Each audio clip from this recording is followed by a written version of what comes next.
जीवन के संपूर्ण साधना के फल प्रभु के दर्शन हैं।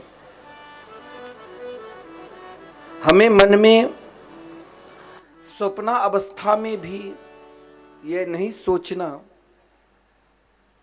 कि हमें भगवान नहीं मिला है। हम जरूर किसी न किसी रूप में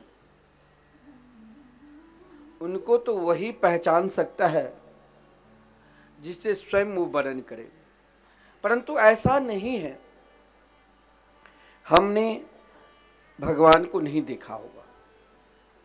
किसी न किसी रूप में कभी न कभी वो हमें जरूर दर्शन दिए हैं, जिस दर्शन के जिस पुण्य के प्रताप से ही हम उनकी मंगलमयी कथा अमृत का रसास्वादन कर रहे हैं। अगर हमें उनकी मंगलमयी कथा मिला है तो स्वयं भरद्वाज ऋषि ने भक्त सम्राट आदरणीय श्रीमान भरत जी को देखकर भरद्वाज ऋषि ने अपने आश्रम में विचार किया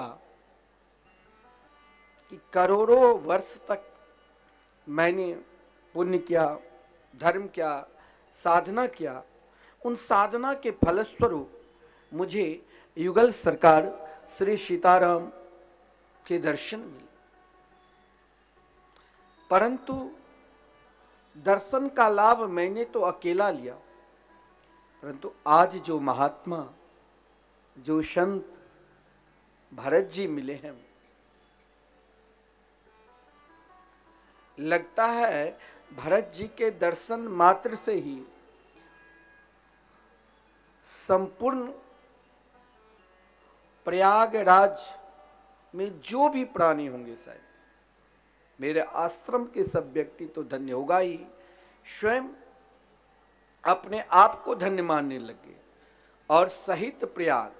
क्योंकि सत्संग ऐसा है कि आप ये कभी मत सोचना कि हम कथा नित्य श्रवण करने के लिए पंडाल में उपस्थित होते हैं तो हमें क्या मिलेगा। कोई जरूरी नहीं है कि संकल्प करके ही पुण्य मिलेगा। कोई जरूरी नहीं है कि बार बार मुझे कोई मंच पर नहीं बुलाते तब ही पुण्य मिलेगा।